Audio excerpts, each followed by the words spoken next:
Ya, yang terima isapnya perwira. Kalau dulu Amata, sekarang namanya di Sentra Pelayanan Kepolisian SPK, sekarang pakai D terpadu gitu ya. Juga ijazah palsu dan program itu sebenarnya tidak boleh dibuatkan humas atau pengaduan masyarakat, karena pengaduan masyarakat itu public complaint, bukan laporan polisi. Ya, laporan polisi itu adalah sesuai dengan komentar dia adalah laporan atau pengaduan. Pengaduan itu bukan humas tapi delik aduan. Sejauh gimana untuk hasil pemeriksaan hari ini, Pak? Ya, tadi pemeriksaan oleh penyidik ada 45 pertanyaan, yang 35 sudah pertanyaan yang lalu tapi direview kembali, dan yang baru 10 pertanyaan, dan semuanya saya jawab sesuai dengan yang saya tahu, yang terjadi apa adanya. Itu seperti apa saja pertanyaan yang baru itu? Yang baru tadi mengenai Mas Dian Sandi, apakah kenal, kapan pernah bertemu, apakah saya yang meminta untuk memposting ijazah saya. Semuanya saya jawab bahwa saya bertemu di rumah saat Mas Dian Sandi silaturahmi dan meminta maaf karena telah memposting ijazah S1 saya. 1 menit, insya Allah Bapak dan Ibu, kita sama-sama mendukung apa yang disampaikan oleh para purnawirawan. Dan hari ini 78 tahun yang lalu itu adalah bergabungnya atau diresmikannya Tentara Rakyat Indonesia menjadi TNI. Hari ini tepuk tangan untuk para senior kita. Jadi hari ini bersejarah, dan insya Allah setelah itu kita akan bangga bersama-sama menggunakan ini.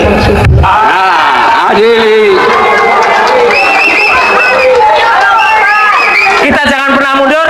Bang Desmond naik aja dulu. Enggak, kita biar semangat. Ya, jadi kami berdua dan tadi Dr. Tifa tidak akan pernah mundur, dan insya Allah Tuhan Yang Maha Kuasa, Allah Subhanahu Wa Taala bersama kita. Terima kasih. Merdeka, merdeka. Tambahan Pak, pesan saja kepada Pak Prabowo Subianto, jangan ragu-ragu untuk mencopot Kapolri itu. Rakyat bersamamu. Saya 2019 pendukung fanatik Pak Prabowo Subianto. 2024 tidak Pak. Karena apa? Yang di sampingnya. Dan saya diminta oleh tim di PK di sengketa Pilpres, saya menolak Pak Prabowo Subianto untuk menjadi ahli di MK karena yang di sampingnya Pak. Dan asam sulfat itu. Nah, setelah Bapak ganti Kapolri itu Listio Sigit Prabowo, gantilah dengan jenderal yang berhati Garuda. Amin. Yang mengabdikan hidupnya untuk Republik ini, sehingga nanti Bapak kalau ada waktu kami dipanggil Pak Prabowo Subianto, kita tuntaskan 1 minggu saja jadi itu siapa si Fufu Papa itu.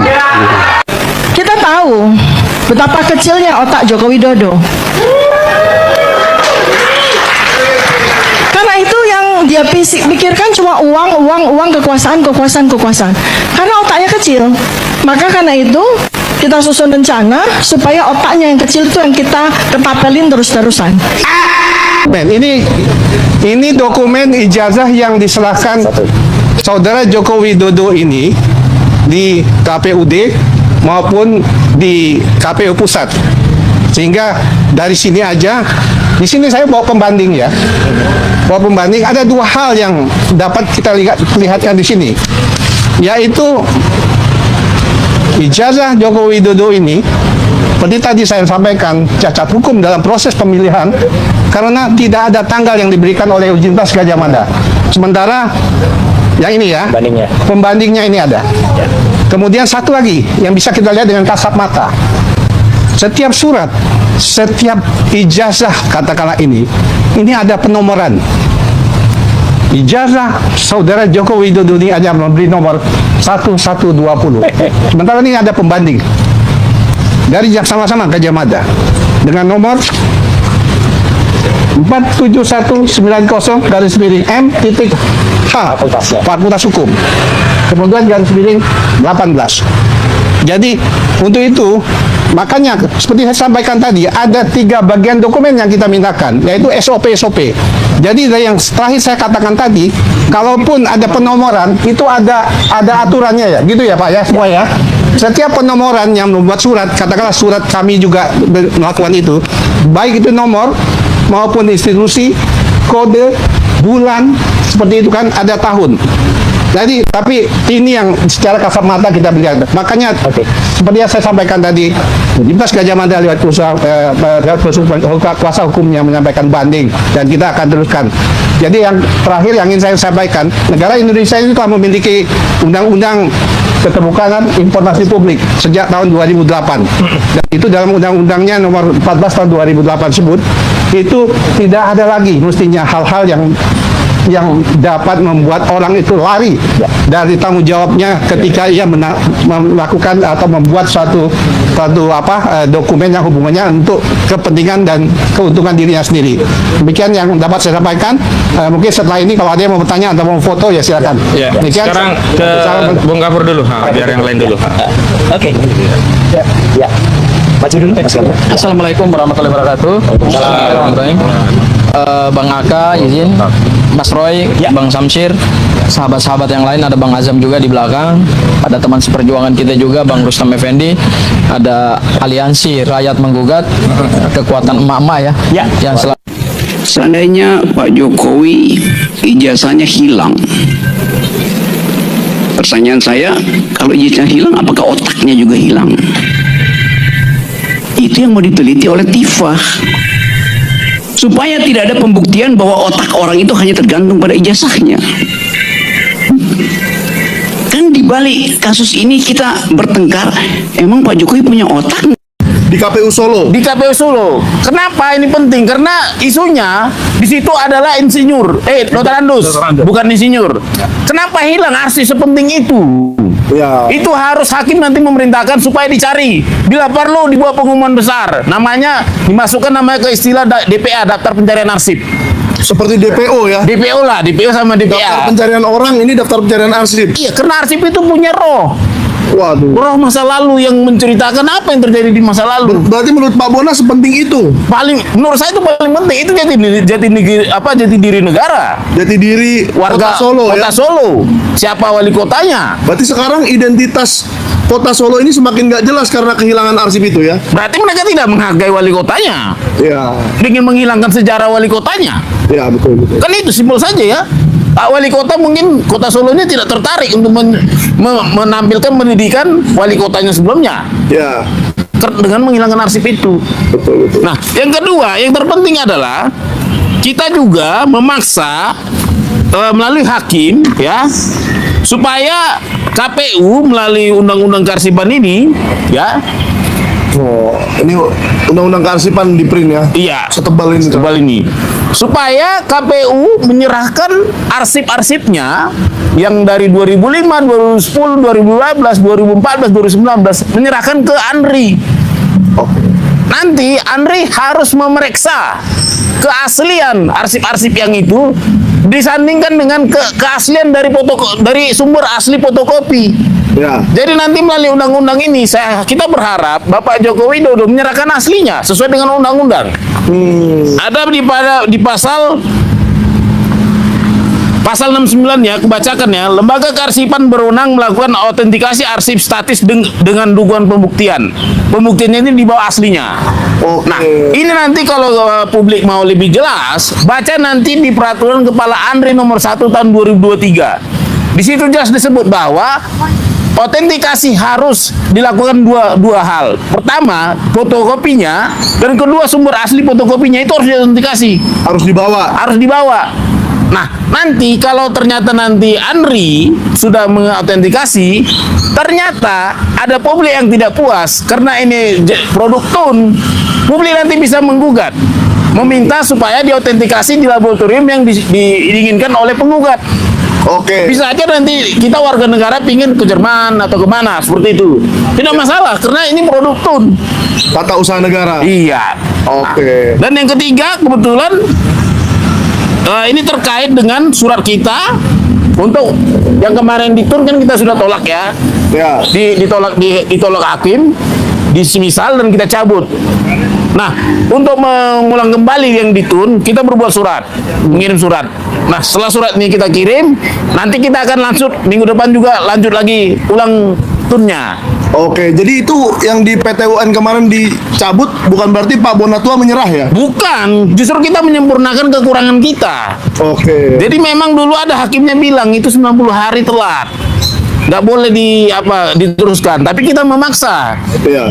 Sebenarnya bisa ada triknya begini, bersurat dulu supaya ibaratnya membangkitkan yang mati. Ya ini namanya membangkitkan yang mati. Dengan begitu nanti unsur 90 hari kita sudah lewati. Ya, 90 harinya dihitung sejak ini, tanggal 20 ini. Oke. Plus 10 hari ya. 10 hari kan mereka punya waktu jawab 10 hari kerja, tapi nggak dijawab-jawab juga nih. Makanya kita sekarang berhak sudah punya starting point untuk melanjutkan ke petun. Oke. Itu. Sebelum saya ke bapak-bapak yang membersamai, saya mau tanya Pak Bona. Kemarin kan kita sempat ke DKPP yang saya dijadikan saksi, padahal menyaksikan sedikit saja, gak apa-apa. Di mana ketua KPU yang masih aktif sekarang datang. Ya. Semua komisioner KPU datang dan mereka mengaku mereka sendiri sudah membaca langsung Ya. surat-surat dari Pak Bonatua. Berarti kan mereka sudah punya perhatian khusus Ya. terhadap surat kalau datangnya dari Bonatua Silalahi, kira-kira Ya. begitu. Nah, menurut Pak Bona kenapa surat ini dari 15 April mana tadi? Ada 15 April kan, Pak? Ya. Nah, menurut Pak Bona ada apa dengan surat yang satu ini kok? Apa belum dibaca? Apa masih dipikir-pikir? Apa memang susah untuk dijawab surat ini? Sebenarnya apa ya? Mereka tadi sudah jawab, sudah dibaca. Ya. Tinggal prosesnya. Karena memang ya ini kan agak sedikit hati-hati lah ya. Oke. Nah, karena ini berhubung hukum. Kita juga nggak perlu penting-penting amat sebenarnya minta jawaban mereka. Karena ini hanya untuk menekan tombol perang saja. Ya, Dijawab atau tidak, itu menekan tombol perang di pengadilan. di pengadilan. Sudah terpenuhi unsur tanggalnya. Ya. Nah, makanya kita memastikan kalau memang ada jawaban ya bagus, berarti ada yang mau kita sidangkan jelas. Tapi kalau tidak ya terpaksa nanti triknya agak berbeda gitu. Oke, terpaksa nanti mereka jawab di persidangan saja. Iya, di persidangan. Dan butuh sesi khusus jadi yang menjawab. Oke. Gitu. Nah, mungkin saya ke Pak Marwan dulu ya, karena jarang-jarang nih Pak Marwan saya lihat datang ke KPU begini. Apa yang spesial dengan suratnya Pak Bonatua sehingga Pak Marwan mau langsung turun? Ya, saya kira kita bicara ijazah Jokowi itu masih belum jelas prospeknya itu akan tuntas atau tidak. Ya. Justru saya khawatir dari klaster 2 yang dijadikan tersangka oleh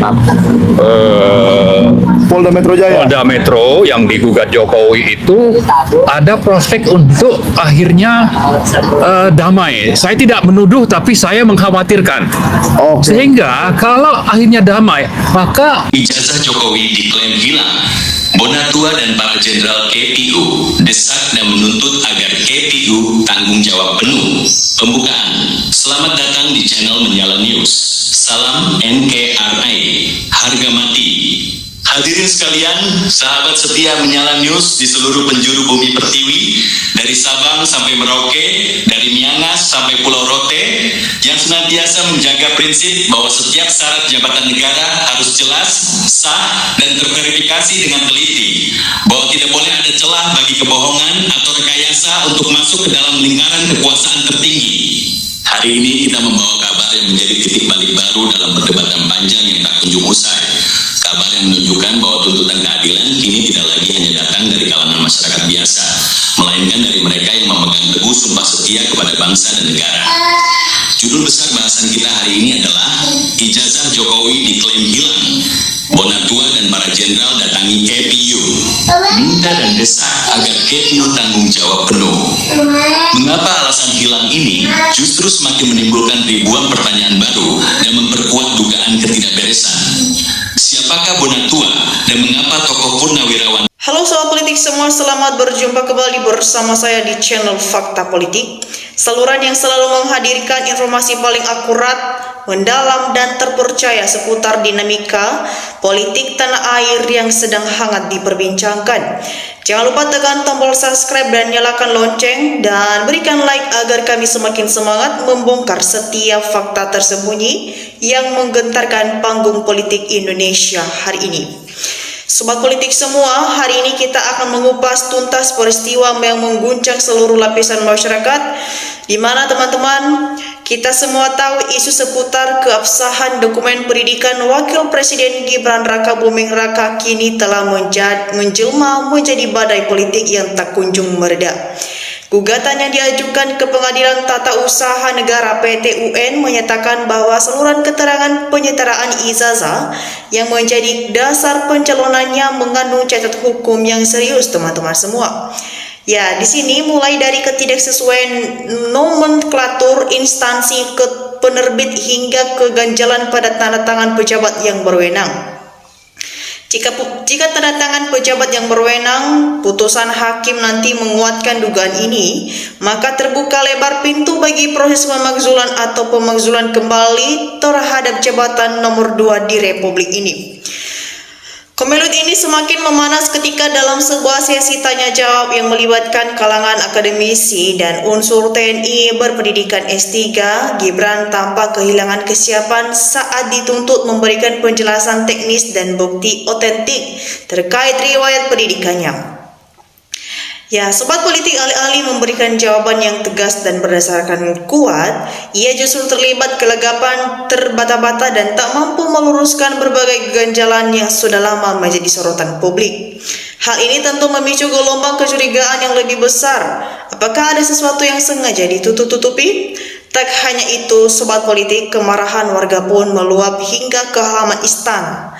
Puluhan bahkan ratusan warga didominasi oleh para emak-emak yang menyuarakan kebenaran dan keadilan datang secara langsung untuk menuntut Presiden Prabowo Subianto segera angkat bicara dan memberikan kejelasan mutlak terkait persoalan ini.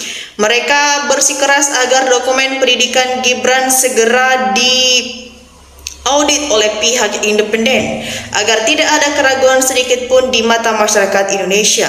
Sobat politik semua, aksi ini menjadi bagian dari gelombang mosi tidak percaya yang kian meluas menuntut transparansi penuh dari para pemimpin negeri. Sementara itu, posisi duduk Gibran yang terpisah jauh dari Prabowo dalam sidang kabinet paripurna beberapa waktu lalu semakin memperkuat dugaan adanya retakan dalam pemerintahan. Meskipun pihak istana beralasan hal itu murni karena pertimbangan teknis penataan helikopter, namun publik tetap bertanya-tanya apakah ini sekedar penyesuaian tempat duduk atau sinyal bahwa kewibawaan dan kedudukan Gibran mulai dipertanyakan bahkan di lingkaran kekuasaan tertinggi. Sobat politik, kita patut mencatat bahwa isu ini bukan sekedar perdebatan biasa. Ini adalah tentang integritas pejabat negara, tentang kepercayaan rakyat, dan tentang bagaimana hukum harus ditegakkan tanpa pandang bulu. Siapapun orangnya, sekuat apapun posisinya, jika terbukti ada pemalsuan dokumen atau pelanggaran prosedur, maka konsekuensi hukum dan politik harus dijalani dengan tegas demi menjaga kehormatan bangsa.